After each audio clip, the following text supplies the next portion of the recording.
नमस्ते दोस्तों, कैसे हैं आप। मैं Sujit Kumar incredible IAS academy में आपका हार्दिक स्वागत करता हूं। आज का वीडियो ना कोई मोटिवेशनल है ना कोई इंफॉर्मेशन है।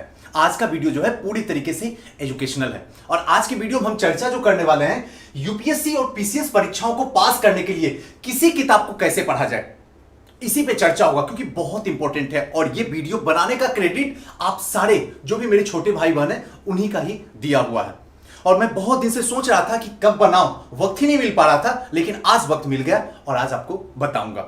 बहुत ऐसे स्टूडेंट हैं जो गांव में रहते हैं, बहुत ऐसे स्टूडेंट हैं जो छोटे कस्बों में रहते हैं, बहुत ऐसे स्टूडेंट हैं जो शहरों में भी रहते हैं।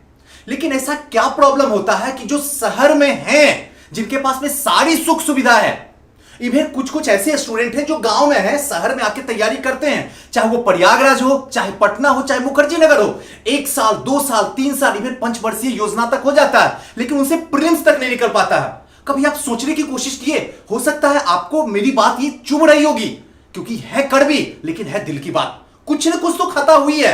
वो क्या खता हुई है आपसे बेहतर कोई नहीं जानता है, मैं भी नहीं जानता हूं।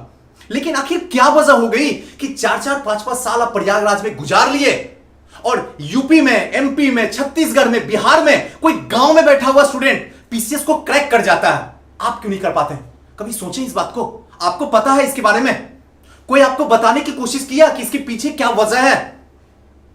अगर आज तक मैं गारंटी और दावे के साथ में कह सकता हूं कि आपको कोई नहीं बताया होगा, लेकिन जो आज सच बताने वाला हूं आपको, आपका दिल दहला देगा, आपकी आंखें बंद हो जाएगी, जुबान खामोश हो जाएगा, आपके अपने आंसू बेगाने हो जाएंगे।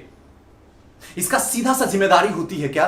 जब आप प्रयागराज चले जाते हैं या पटना चले जाते हैं, मुखर्जी नगर चले जाते हैं, तो जिस कोचिंग संस्था से आप जुड़ते हैं उसमें पूरी की पूरी मजबूरियां उसको थमा देते हैं, सारी की सारी जिम्मेदारियां उसको थमा देते हैं। जो भी है आपका दुख सुख, जो भी समस्या, सब उसको समा देते हैं कि भाई अब तुम हमको संभालो, तुम हमको ले चलो, जहां ले चलोगे वहीं मैं जाऊंगी। अब इसके उल्टा से जिसे देखते हैं कि इसका दूसरा पार्ट क्या है। इसका दूसरा पार्ट है जो गांव में बैठा हुआ बच्चा है, वो क्या करता है, उसके पास में जितनी भी मुसीबत है, जो समस्या हो, चाहे आर्थिक स्थिति से हो, चाहे उसकी परिवार की स्थिति खराब हो, चाहे उसके पास में पढ़ने के लिए किताब कॉपी ना हो, लेकिन उसे पता है कि सारी मजबूरी, सारी समस्या और सारी जिम्मेदारियां हमें इसी कंधे पे ढोना है। और मेरे सिवा इस प्रॉब्लम को सॉल्व करने के लिए ऊपर बैठा हुआ इंसान भी जो है वो नहीं कर सकता है। जो भी करना होगा हमें ही करना होगा। यह बात उसके दिमाग में पूरी तरीके से क्लियर और रात दिन 24 घंटे घूमते रहता है। लेकिन आपके दिमाग में क्या घूमता है? अच्छा कोई बात नहीं, सुजीत सर से पढ़ रहे हैं ना, पक्का पास कर जाएंगे, सीओ सक्सेस में जुड़े हुए हैं ना, सुजीत सर की संस्था तो गारंटी पास कर जाएंगे। अरे ना जी, ऐसा नहीं है। जब तक आप अपनी जिम्मेदारियों को नहीं निभा पाइएगा तब तक सिलेक्शन नहीं होगा। मैं ये नहीं कहता हूं कि सिर्फ आप ही, दोनों मिलके, थोड़ा आप चलिए थोड़ा मैं चलूंगा, तभी इस कारवां को पूरा कर पाएंगे, अदरवाइज कभी जिंदगी में नहीं हो सकता है। और यही वजह होता है कि आप शहर में रह के भी सिलेक्शन नहीं ले पाते हैं और कोई गांव में रहने के बाद भी 1 डिजिट में रैंक लाके पूरी बिहार को, पूरे दूसरे स्टेट को हिला कर रख देता है और आप देखते तमाशा रह जाते हैं। और फिर अपने आप को कोसते हैं, अपने परिवार को कोसते हैं, अपने मां बाप को कोसते हैं, इवन अपनी तकदीर को कोसते हैं। लेकिन एक मिनट जिंदगी को रोकिए इसी वक्त और पूछिए अपने दिल से, खता किसकी थी? कहीं ना कहीं उसका अगर रूट्स तक जाने की कोशिश कीजिएगा तो सिर्फ जिम्मेदार आप हैं, आपके सिवा कोई जिम्मेदार नहीं है। अगर आप जग गए होते, आप जिस संस्था से जुड़ने वाले थे, सारी की सारी जिम्मेदारियां उसको उठा के दे दिए, अगर आधी जिम्मेदारियां आप अपने कंधों पे रखते ना तो आईना दिख जाता कि संस्था किस तरीके से बेवकूफ बना रहा है। लेकिन सारी की सारी जिम्मेदारियां सामने वाले को दे दिए, जिससे आपको कुछ दिखाई नहीं और देखते देखते बर्बाद हो गए। और जब आप संभलना चाह रहे हैं तो घर से फोन आता है, बेटा बहुत हुआ अब आ जाओ, बिटिया रानी बहुत हुआ आ जाओ, अब शादी वादी करना है। अब प्रेशर बढ़ना शुरू होता है। अब क्या करें सुजीत सर, अब सिर्फ आप ही सहारा हो, दूसरा कोई नहीं है, मैं क्या करूंगा, समय तो चला गया है। और जब समय चला जाएगा तो ये सुजीत क्या कर सकता है? सोचो, सोचने की बात है। अब आते हैं लौट के अपने वीडियो पे। सबसे पहले कि जब भी आप किसी किताब को पढ़ते हैं, मैं गारंटी के साथ में दे सकता हूं कि इस समय जो सबसे कम उम्र होगा तैयारी करने वाले का 20 से 21 साल होगा। इस 20 साल में कम से कम मैं दावे के साथ में कह सकता हूं कि 12 से 15 साल तक आपने किताब का अध्ययन किया। इसमें कोई शक की बात नहीं, मेरी सारी बात को समझना। उसके बाद भी आपको किताब पढ़ने नहीं आता है, क्या मजाक है?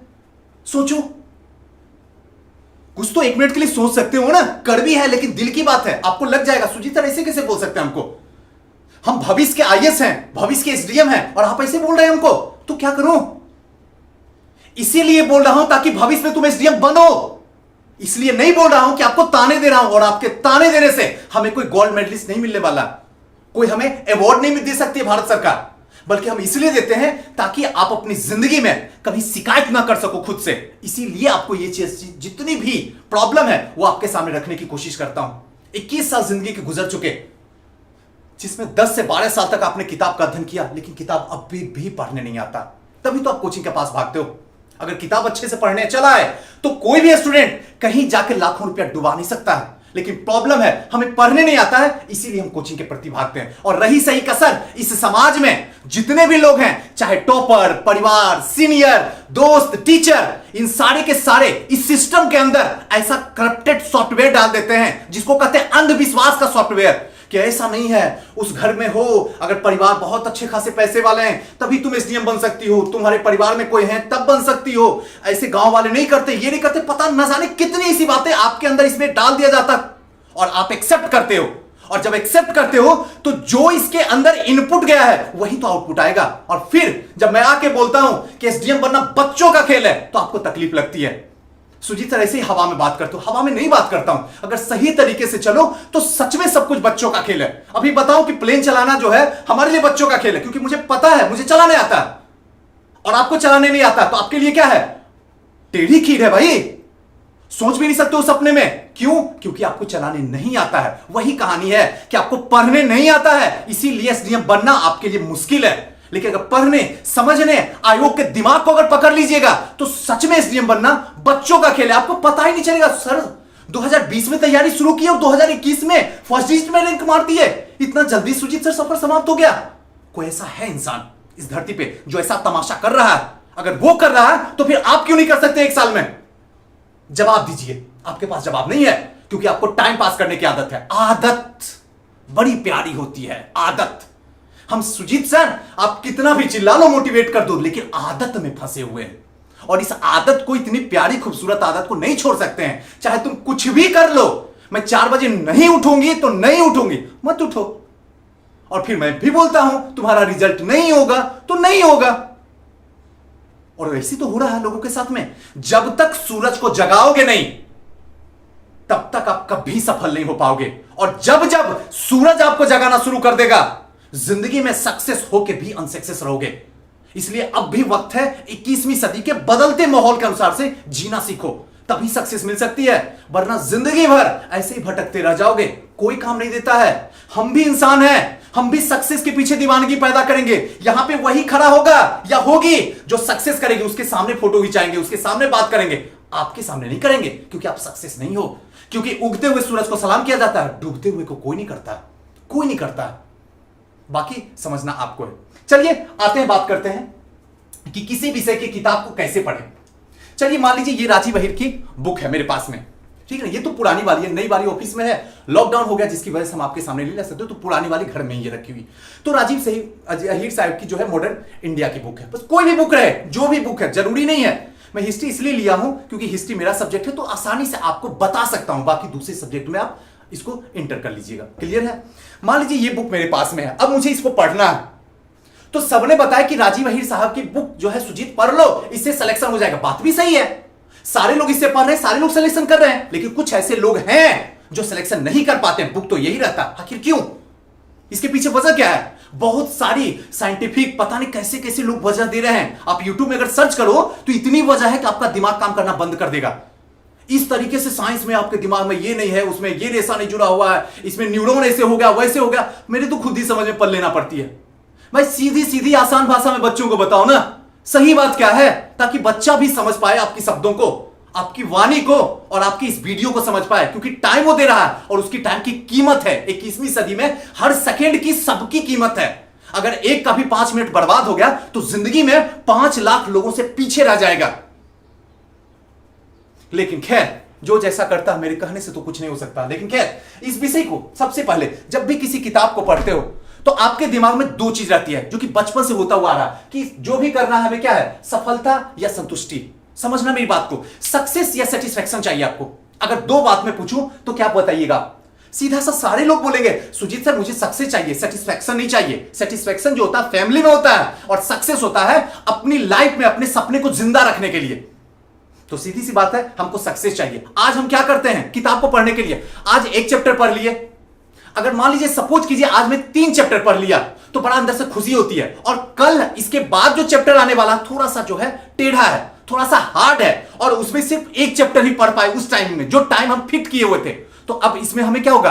हमें प्रॉब्लम यह नहीं होगा कि हमने एक चैप्टर को धीरे धीरे करके समझ पाए। हमें सबसे बड़ी प्रॉब्लम यह होती है कि हमने कल तो 3 चैप्टर खत्म किया था और आज एक चैप्टर हो गया। टेंशन यही है, हमें समझने की टेंशन नहीं है, हमने क्या सीखा उसकी टेंशन नहीं है, हमें टेंशन इस बात की है कि हमें 2 चैप्टर कम पढ़े। और यही तो होता है जो आपको गिरा देता है। सारे स्टूडेंट के साथ यही कहानी हो रही है, जानते हुए भी अनजान हो। कहां भाग रहे हो? कौन सी जल्दी जल्दी की प्रथा है? जल्दी जल्दी से क्या हो जाएगा? कितनी बार तुम्हें बताया हूं, जल्दी जल्दी से 4 साल तो बीत चुके, क्या 8 साल बिताने की तैयारी कर रहे हो? फिर से वही गलती, बार बार वही गलती, जिसकी वजह से बार बार आपको लौट के अपने घर आना पड़ रहा है और किराए के रूम में रहना पड़ रहा पिछले 4 साल से, और फिर से आप वही किराए के रूम में। अब तो कुछ बदलो, कुछ तो समझने की कोशिश करो, जो बातें बोलते हैं उसको अंदर तक ले जाने की कोशिश करो। तो इसलिए ध्यान रखिए, सबसे जरूरी बात है कि हमको सेटिस्फेक्शन नहीं चाहिए। हमने टाइम फिट किया, ये सही है, लेकिन उस टाइम में ये नहीं मैंने फिट किया हूं कि मुझे 4 चैप्टर पढ़ना है। ये फिट करते ही आपका खेल चौपट हो जाएगा। यही बच्चे आज कर रहे हैं, चाहे वो मुखर्जी नगर में हो, चाहे प्रयागराज में हो, या फिर पटना में बैठा हुआ स्टूडेंट हो, सबके सब यही तमाशा कर रहा है। और यही वजह होता है उसका रिजल्ट रुक जाता है, और जिसका रिजल्ट होता है वो ये बात बताता ही नहीं है। और बताता क्या है? इतनी बड़ी लंबी चौड़ी बात बताता है जो आपके पल्ले ना पड़ता, और फिर लगता है हम भी टॉपर की तरह कर रहे हैं। टॉपर क्या है? टॉपर तुम हो। अगर कोई टॉपर 110 रैंक लाया है तो अगली बार तुम पास करोगे तो 10 डिजिट का रैंक, सॉरी 1 डिजिट का रैंक आएगा। लेकिन इस बात को अंदर तक जाने ही नहीं दे रहे हो, क्योंकि अंदर में इतनी अंधविश्वास फैली हुई है कि मेरी बात ही अंदर नहीं जा पा रही है, और जा नहीं पा रही है तो आप बदल नहीं पा रहे हो।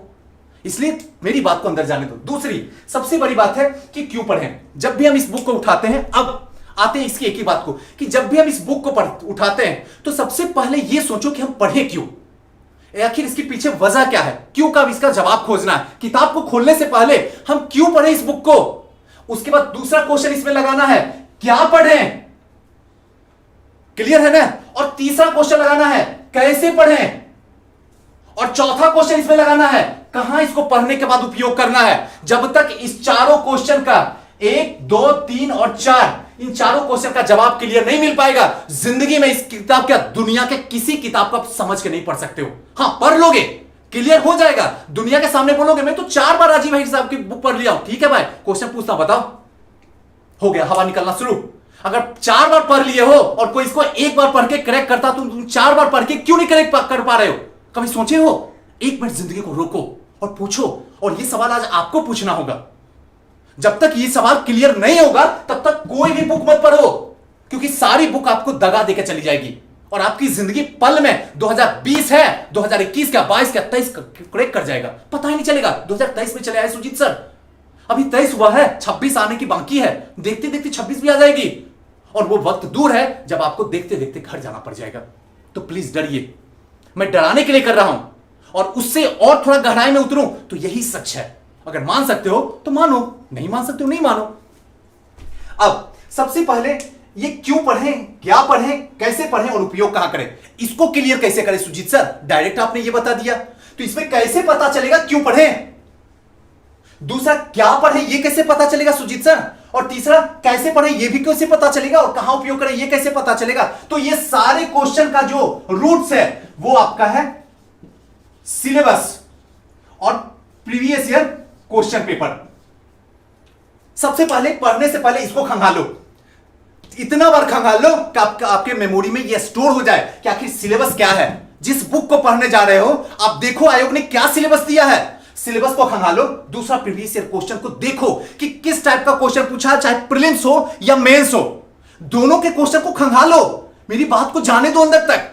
जब तक ये क्लियर नहीं होगा तब तक आपका जिंदगी में कभी नहीं पता चलेगा क्यों पढ़े, क्या पढ़े, कैसे पढ़े और कहां उपयोग करें।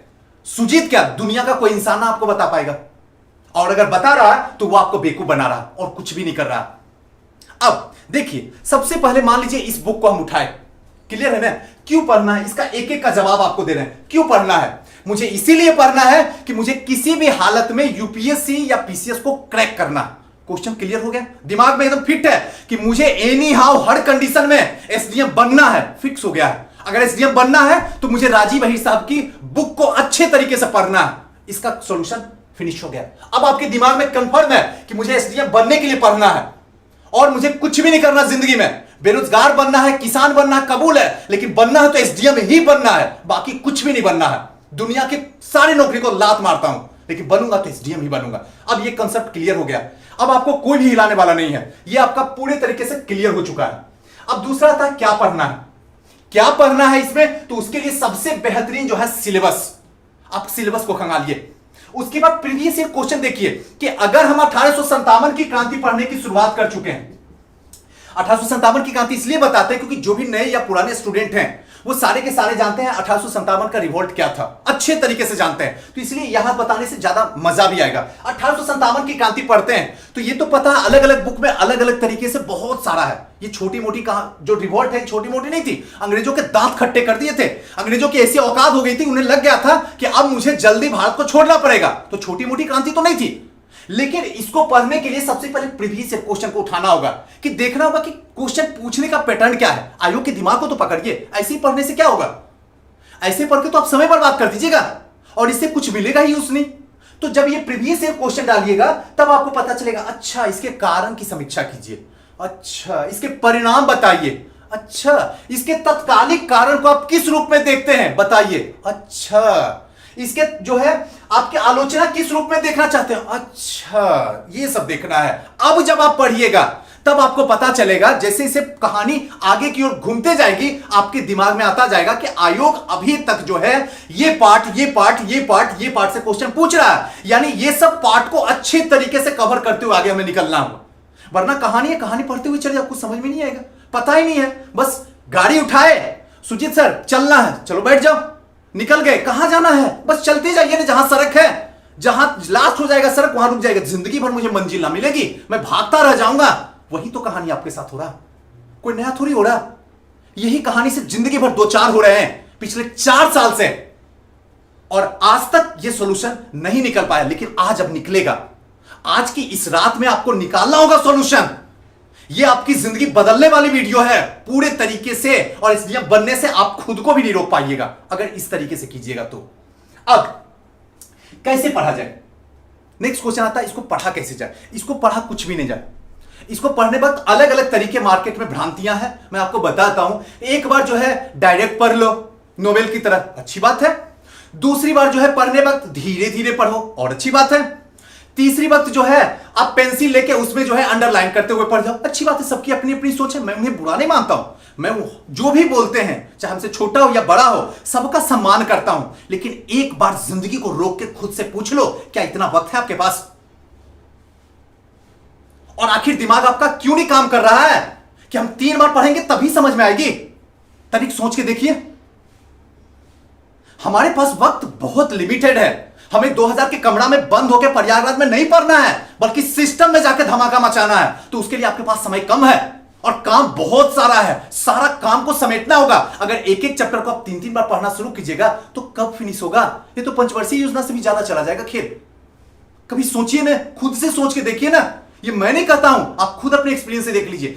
अब सुजीत सर अगर आप ऐसे बोलते हो तो एक बार में तो समझ में नहीं आती है, आएगी ना समझ, आएगी समझ, और अभी आएगी, इसी वीडियो को देखने के बाद आएगी। आएगी कैसे? जब आप इस बुक को पढ़ना शुरू किया 1857 की क्रांति, जैसे ही खोले शांति से बैठ जाइए, मोबाइल स्विच ऑफ, दुनिया में कोई आपको डिस्टर्ब करने वाला नहीं उस समय। अगर सुनामी आ जाए तब भी आप अपने जगह से हिलना मत। यानी बैठ गए 1857 की क्रांति पढ़ने के लिए तो पूरा अंत तक पढ़ना होगा, चाहे वो 4 घंटा लगे 6 घंटा लगे, जितना में तुम करते हो, लेकिन अपने दिमाग को एक इंफॉर्मेशन दे दो, अपने बच्चे को एक इंफॉर्मेशन दे दो कि मैं जिंदगी में एक बार पढ़ रही हूं, उसके बाद जिंदगी रहे या ना रहे दोबारा कभी नहीं पढ़ने वाली हूं, चाहे मैं फेल क्यों ना कर जाऊं।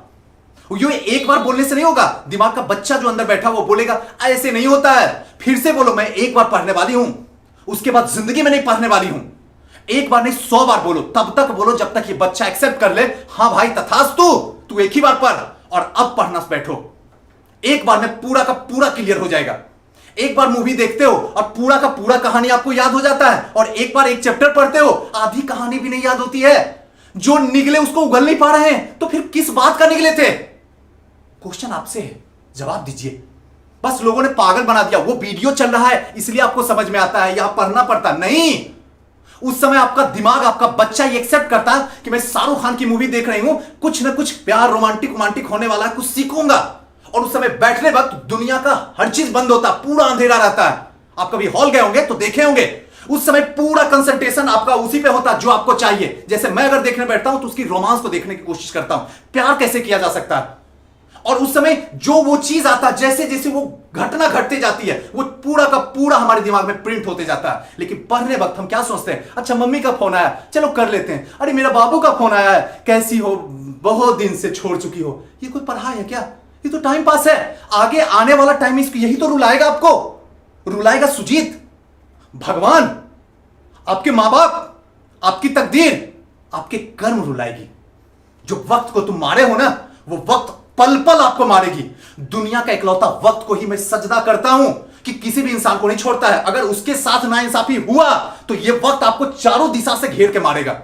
जिंदा तो रहोगे लेकिन जिंदा लाश की तरह रहोगे, रोओगे लेकिन दर्द को बयां किसी को नहीं कर सकते हो। करके देख लेना, कोई नहीं सुनने वाला होगा, क्योंकि ऐसी गलती होगी ना जो सिर्फ आपका दिल देखेगा। यही तो लोगों के साथ हो रहा है। अब तीसरी प्रॉब्लम यहां क्लियर हो गया, कैसे करना है, कहां उपयोग करना है। मुझे पास करना है, मेरे पास लिमिटेड टाइम है, 2021 में एनी हाउ में पास करना। जिस तरीके से क्वेश्चन पूछा जा रहा है, अब हमें करना क्या है, इसको लिखना है।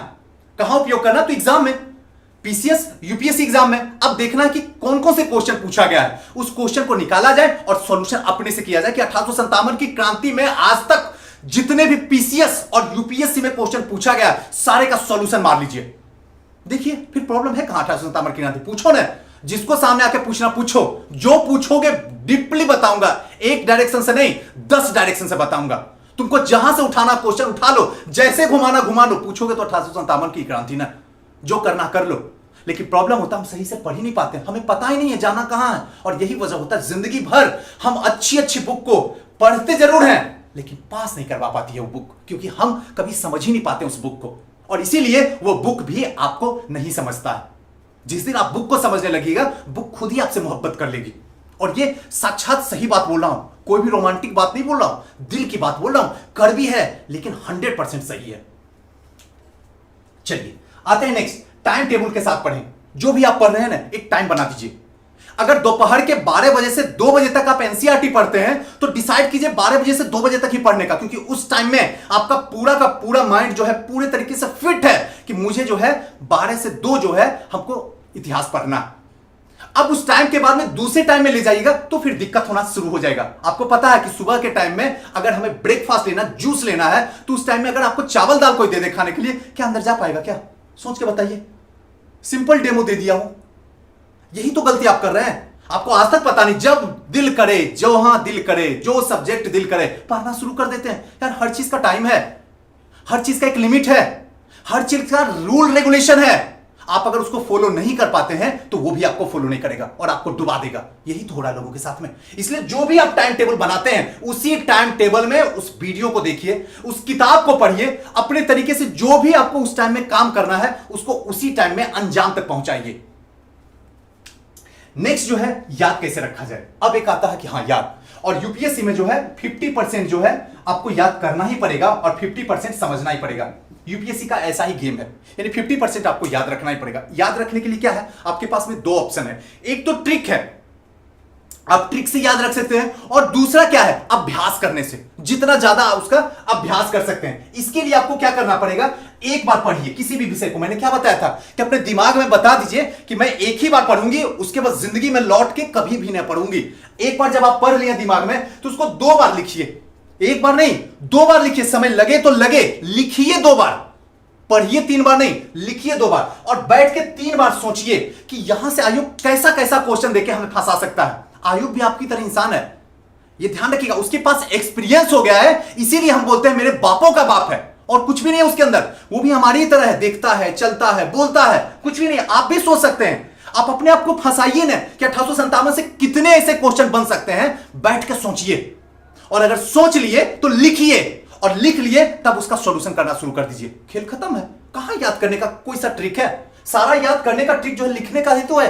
सारा चीज लिखने और खेलने का है। पूरे तरीके से शब्दों का खेल खेलिए, जितना खेल सकते हैं वही है, दूसरा कुछ भी नहीं है। जैसे मैं हमेशा आपको बताता हूं कि प्रीलिम्स पढ़ने का खेल है, मेंस लिखने का खेल है, और इंटरव्यू बोलने का खेल है। जब तक इस तीनों चीज में क्लियर नहीं हो पाइएगा तब तक जिंदगी में कभी एसडीएम नहीं बन पाइएगा। बस यही है। अगर आप सोच रहे हैं कि मेंस भी पढ़ के निकाल लेंगे तो यह सबसे बड़ी नादानी आप कर रहे हैं। तो फिर आप गलत ट्रैक पे दौड़ रहे हैं, जिसका कभी भी मंजिल आने वाला नहीं है। आप दौड़ते रह जाओ लेकिन मंजिल नहीं आ सकती है। नेक्स्ट आते हैं कि सर अधिक अंक कैसे लाएं, क्योंकि जब तक अधिक रैंक नहीं आएगा तब तक अच्छा रैंक नहीं आएगा, और जब तक अच्छा रैंक नहीं आएगा तब तक एसडीएम पोस्ट मिलेगी नहीं। तो इसको लाने के लिए क्या करना होगा? इसको लाने के लिए सबसे बढ़िया बता रहा हूं, एनसीईआरटी को प्रयोग कीजिए। एनसीईआरटी में जो शब्दों का खेल खेला जाता है ना, वो दुनिया के किसी किताब में नहीं है, किसी किताब में नहीं है। और आयोग डिमांड करता है आपसे कि एनसीईआरटी वाला भाषा मुझे चाहिए। लेकिन लोग क्या किए हुए हैं, एक भ्रम फैला देते हैं कि ऐसे ऐसे शब्द बनाना चाहिए, ऐसे ऐसे। अरे पीएचडी नहीं करना भाई, हमें ज्ञान की गाथा पंडित नहीं बनने के लिए आए हैं। हमें पास करना, वहां तक पहुंचना है। आप किसी जिला में जाके एसडीएम बनोगे, वहां पे लोगों की प्रॉब्लम को समझने के लिए एक सिंपल इंसान को चाहिए, हाई फाई इंसान नहीं चाहिए वहां पे, जो क्या है लोगों के दुख दर्द को समझ सके, तुरंत एक्शन ले सके, प्रेजेंस ऑफ माइंड हो। थोड़ा सा समझिए तो आगे, थोड़ा सा तो क्लियर अपने आप को कीजिए। अब आप बड़ी बड़ी बातें, बड़ी बड़ी कथा सुनाना शुरू कर दोगे तो अगर मेंस में क्लियर हो भी जाओगे तो इंटरव्यू में लात मार के बाहर निकाल देगा आपको। इंटरव्यू 30 मिनट तो होगा ही होगा। उसके बाद जब पता चलेगा इंटरव्यू में कितना है भाई, 120 नंबर में पता चल रहा है 30 नंबर आया, किए थे क्या, कहां गया ज्ञान? अब अपने ज्ञान पे क्वेश्चन मार्क लगाइए। जब तक क्वेश्चन मार्क लगाइएगा तब तक एज खत्म हो जाएगा। और जो अफसोस होगा कि इंटरव्यू से बाहर निकल जाना कितनी बड़ी बेइज्जती की बात है। अपने आप को रोक पाइएगा क्या? दर्द में डूब जाइएगा। तो कोशिश कीजिए साधारण नॉर्मल रहिए, नॉर्मल बातें बोलिए और नॉर्मल तरीके से सामने वाले को ट्रीट कीजिए। आपका सिलेक्शन आपके हाथों में है, कोई नहीं रोक सकता है। लेकिन हम ज्यादा हाई क्वालिफाई बनने की कोशिश करते हैं, स्मार्ट बनने की कोशिश करते हैं। अब भी बता रहा हूं, स्मार्ट मोबाइल अच्छा लगता है, इंसान नहीं लगता अच्छा। याद रखिएगा, स्मार्ट की कोई वैल्यू नहीं है। सारा खेल है जो सिंपल है, नॉर्मल है, जो नॉर्मल तरीके से बात करता है, नॉर्मल तरीके से लोगों को समझ पाता है, बस वही सक्सेस है, बाकी सब अनसक्सेस है। इस बार भी अगर रिजल्ट आया है तो आप देख लीजिए 64th में वैसे वैसे स्टूडेंट का आया है रिजल्ट, जो बिल्कुल नॉर्मल है, गांव के हैं, एकदम सिंपल भाषा उपयोग करते हैं, कोई ज्यादा बड़ी बड़ी बातें नहीं, सबका रिजल्ट आया है। आप सोच भी नहीं सकते हैं जिनका रिजल्ट आया। बहुत ऐसे स्टूडेंट हमारे जो कहते हैं कि सर हमें पता नहीं था कि हमारा हो जाएगा, लेकिन हां जो पूछा था ईमानदारी से मैंने लिख दिया, ज्यादा कुछ भी नहीं किया, बस शब्दों का खेल खेल दिया जैसे आप बोलते हो खेलने के लिए, रिजल्ट आ गया। खैर चलिए आगे। नेक्स्ट आता है कि नोट्स कैसे बनाए। सर एक क्वेश्चन इसी में आता है कि नोट्स कैसे बनाए जब किताब पढ़ें। किताब पढ़ने वक्त ही अंडरलाइन करना शुरू कर दीजिए, एक ही बार में, जिस समय पढ़ रहे हैं, क्योंकि आपके पास में, आपके एक दिमाग में, एक साइड में सिलेबस और प्रीवियस ईयर क्वेश्चन बैंक जो है घूम रहा है, पूरे तरीके से याद है, और दूसरे तरीके से आपका काम जो है किताब पढ़ रहे हैं, तो आपको पता है कि कौन सा इंपॉर्टेंट पार्ट है, उसको अंडरलाइन करना शुरू कर दीजिए। आप उसको वहां अंडरलाइन कीजिए, फिर कॉपी पे निकालिए। इतना वक्त कहां है, सोचिए ना, इस वक्त को चुराइए ना, जल्दी सिस्टम के अंदर जाइए, बैठिए ना। अगर आप उस चेयर पे नहीं बैठ पाइएगा तो आपके जगह पे कोई भ्रष्टाचारी जाके बैठ जाएगा, जो समाज में न्याय के बदले समाज को निगल जाएगा। सच बता रहा हूं, एक एक साल अगर देर होगा तो एक वक्त ऐसा आएगा कि आपका लिखा हुआ कुर्सी आपके पास से बाहर निकल जाएगा। क्या ऐसी दुनिया चाहते हैं? क्या ऐसी जिंदगी चाहते हैं? क्या आप चाहते हैं ऐसा हो जाए जो आपके भाग में लिखा हुआ हो और वो भी आपकी वजह से बाहर निकल जाए? तो कितनी बड़ी बेइज्जती है, समझने की कोशिश कीजिए। तो ये पूरा का पूरा वीडियो था कि बुक को कैसे पढ़ा जाए। इनमें सारी जो जो पॉइंट हमें लगा कि एक यूपीएससी और पीसीएस जो छात्र हैं तैयारी करते हैं, उनमें क्या बुक पढ़ने में समस्या होती है, सारे को आसान भाषा में आपके सामने हमने रख दिया। अब आपकी कोशिश है कि इस बात को समझते हैं या नजरअंदाज करते हैं। अगर समझ जाते हैं तो कल का रिजल्ट आपके हाथों में होगा। अगर आज इसको नजरअंदाज कर देते हैं तो जो आज है वही आने वाले भविष्य में रहेंगे। ये एकदम डिफरेंटली 100% है, ये कोई भी इधर उधर की बातें नहीं है। दोस्तों कैसा लगा ये वीडियो हमें जरूर बताइएगा, और इसमें कौन सी ऐसी बातें थी जो आप आज तक नहीं जानते थे, आज जानने के बाद में आपको लग गया कि वाकई में एसडीएम बनना बच्चों का खेल है, अगर सही तरीके से सही स्टेप के साथ में आगे बढ़ा जाए तो। और हो सके तो प्लीज हार्टली रिक्वेस्ट है कि इस वीडियो को ज्यादा से ज्यादा शेयर कर दीजिए। इससे ये होगा कि जैसे आपकी जिंदगी आज जब इस वीडियो को देखने के बाद लग गया कि सच में मैं 2021 में एसडीएम बन के दिखा दूंगी, हो सकता है अगर आप किसी को शेयर कर दीजिएगा तो उसका भी कॉन्फिडेंस बढ़ जाएगा, क्योंकि उसके पास में इतने पैसे नहीं है कि वो प्रयागराज, पटना, मुखर्जी नगर में जाके ट्यूशन कर सके। आपके बदौलत वो अपने गांव में रह के फर्स्ट डिजिट में रैंक मार सकती है। थैंक यू, नमस्कार।